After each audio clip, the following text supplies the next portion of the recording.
For people that are also maybe looking for something else to do this weekend, well, head on down to St. Joseph because they are hosting Chalk the Block. You may be familiar with that concept before. There's going to be about a dozen artists out there working on these incredible murals, all made of chalk. It's going to be all down the sidewalk. We spoke to Daniel Crevier with the St. Joe today to talk about this event that they're hosting. Again, that is taking place all weekend long. The final mural should be ready to go probably around Sunday. Danielle, it is so good to have you back on the show today. Thank you so much for joining us. Yeah, thanks for having me. Of course, and we're talking all about Chalk the Block. It's returning to St. Joseph this weekend, really kicking off tomorrow, that being Friday, and lasting throughout the whole weekend, giving people plenty of chances to check out all the amazing artwork that's going on there. We're excited here at News 8 Forward. I can't imagine how excited you guys are for it. Yeah, we're so excited. Chocolate Block returns, like you said, tomorrow. So it's August 1st through 3rd. We're welcoming over 40 artists here in downtown St. Joe. It's a mix of like regional, amateur, and professional artists, as well as some of our traveling professional artists. So we're just really, really happy to welcome everyone back. Mhm. Absolutely. And one thing in particular that I really wanted to touch on was just sort of what was it about this event that made it so much fun that you guys wanted to bring it back? Obviously, seeing some incredible art pieces that we're going to be checking out in just a little bit here. But just seeing those is more than enough, I feel like, to get people to come out and experience what downtown St. Joe's is all about. But why was this an event that you guys in particular wanted to bring back? Yeah, absolutely. So we started this event way back in the day in 2000. So it's actually, we're celebrating our 25th year of Chalk the Block. But we just love bringing community members out.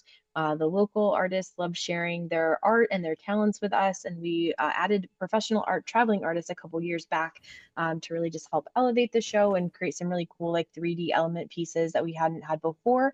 So it's just a really fun weekend here in St. Joe to celebrate all things art and just really check out, the other things that are going on as well. We've got a farmers market, we've got lighthouse tours, we've got Antiques on the Bluff also happening during Chocolate Block weekend. So there's a lot of fun things that you can do while you're watching the artists create their pieces. And then, it's fun to watch how they transform in just a few hours. If you're, down here on Broad Street at say 8 a.m. and then you come back after Antiques on the Bluff after 5 and see the progress that they've made all day. It's really cool to see.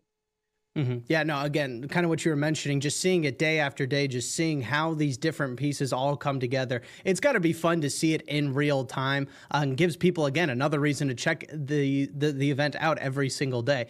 One thing I do also want to touch on, Danielle, is really what, in your opinion, what is the best way to view these? Because, again, it is a 3-day long event. Maybe people don't necessarily have the time to spend each day down in St. Joseph. So for people that maybe only have an afternoon, maybe they only have one full day, or maybe only the weekend, Saturday and Sunday, to check it out, what is sort of the best way or tips that you would maybe recommend somebody to really just enjoy everything? Absolutely. So we have, yeah, the event itself runs Friday through Sunday. Some artists will start on Friday night, maybe gridding and planning things out, but you won't see very many completed works on Friday. So if you're looking to see completed pieces, I would check back more on Saturday evening or definitely Sunday. So we don't have chalking times for the artists, but their pieces do have to be completed by noon on Sunday. So that is definitely the best viewing day if you're looking for completed art. But starting today, and tomorrow on Friday, we actually have these new vertical panels that some of our artists are working on. So you can kind of see all these different things that are going on throughout the weekend. So you can, if you're not, you don't have to see a completed piece, you can definitely view artists working on pieces Thursday through Sunday. So it's a lot of fun. hmm And you did touch on just some of the other added elements to Chocolate Block or things that are going on at that same time to give people even more reason to just spend the whole day out there. Can you go over just a few of those and even some that are attached to Chocolate Block themselves and just kind of giving people another added reason to show up? Absolutely. So yes, this year we are adding back these 8x8 vertical panels. So what that is, alongside the St. Jenner Day Welcome Center on Pleasant Street, on that wall of our building, we'll have 4 standalone panels. They'll be 8 feet by 8 feet, and artists are actually going to use paint, thanks to our sponsor Ace Hardware, and they're going to paint these awesome vertical pieces. So we know a couple. There's going to be like a T-Rex. There's going to be this Welcome to St. Joe themed bluey one. There's a photo op I know with the Fantastic Four. So we're doing 4 outside St. Jenner Day. And then over in Court Place Plaza, where we host our Wednesday night market, we're doing a vertical cube. So you'll see those 4 pieces formed in a cube, and there's artists on each side doing a piece as well. So that's going to be a lot of fun. That's something new this year. We had vertical panels back in 2017 and 2018, took some time off, and then we're able to bring them back. So we're really excited for that.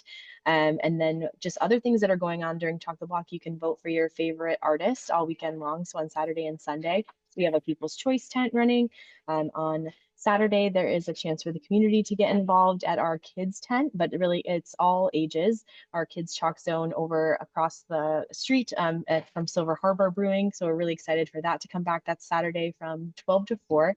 And then, like we kind of touched base earlier, we've got lots of things that are happening, not just with Chalk the Block, but we've got Antiques on the Bluff on Sunday from 10 to 5. That's just a block over, so you can view chalk and shop some antiques. And then on Saturday, we have our St. Joe Farmers Market that's in the Bluff from 9 to 2, and then the St. Joe Lighthouse Tours, which is from 10 to 7, just over into Scornia Park. So just a short, like 5-minute drive or so. Yeah. Mhm. And you did touch on it, but again, one of my favorite aspects to Chalk the Block has to be that people can have their voices heard. They can actually vote for their favorite design part of Chalk the Block, their favorite artist piece that is going to be happening really all across downtown St. Joe. Tell us a little bit more about that. How can people actually vote, and what sort of is that process? Yeah, absolutely. So on Saturday, you can join us on Broad Street from 12 to 8. And then on Sunday from 11 to 2, you'll see a St. Joe Today tent. They're right there on Broad, across from Scooter Joe's. But we are selling tickets. So it's just $1 a ticket, cash only. And you can buy as many tickets as you'd like and vote as much as you'd like.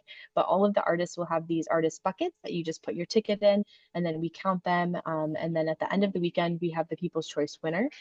As well as our judged votes. So like I said, the completed pieces or artists are asked to complete their pieces by noon on Sunday. So then artists will do an artist walkthrough with the judges, and we'll have a whole list of winners for you guys late Sunday afternoon.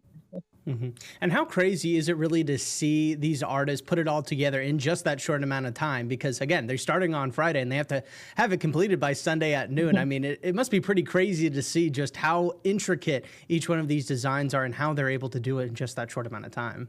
Yeah, it's really fun, especially some of the artists that are returning artists that have been here with us a couple years or Yeah. maybe the whole time.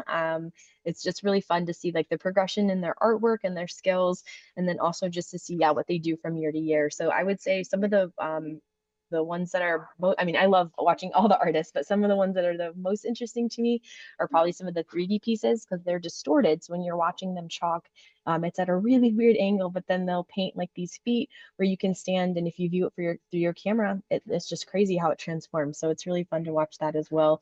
But yeah, and the artists that do two pieces, that some of the artists are going to be doing verticals for us, today and tomorrow, and then they're going to do a chalk piece on Saturday and Sunday. So they really just power through the weekend and do, they just thrive in this and they love it. Yeah, no, definitely. Like I said, we're very excited about it here at News 8 for another Chalk the Block. But Danielle, one last question for you. We'll let you make your final pitch out to people, I guess, have the final word on today's show. Just for people that are maybe on the fence about showing up, what would you tell them to make sure that they do show up, whether it's for the whole weekend or even just on Sunday to check out the completed works? Yeah, absolutely. We always welcome people to downtown St. Joe. There's so much going on. Whether you're interested in art or chalk, there's a variety of other things that are also happening. The artists are also just so kind and so nice and willing to share their process, their, what goes behind the artwork, maybe some tips and tricks if you're a young budding artist as well. And it's just really cool to watch them interact with the community. But yeah, we love art here in Southwest Michigan, and it's just another fun, unique way to experience St. Joe. And we hope to see you down here. All right, awesome stuff. Well, Danielle, always a pleasure having you on the show today. Thank you so much for stopping by. Thanks for having me. Special thanks to Danielle for once again joining us. Always love checking in on St. Joseph because they always have a couple of fun events going on every single year, especially this summer. We talked to them about their Wednesday night markets. Those are back in action. Now Chalk the Block coming up. I mean, for people that love art and seeing the artists actually working on these pieces, this is the event for you for sure. Yeah. There's something especially immersive about outdoor art installations, and this is such an approachable medium of just walking down the sidewalk block and Right. seeing what's there beneath your feet. It sounds like a great time. Absolutely. And I think the best part is you are going to be able to, if you do decide to go out each day of the actual Chalk the Block event, you'll be able to see how these sort of pieces kind of progress day after day. So again, more than enough reason to go ahead and check it out. It is free to check out and see all these different works. And we do have more information over on the Weekend Planner. Zach, thank you so much for stopping by. Always good to have you on here and bounce some ideas off for the Weekend Planner. Yeah, thanks for having me.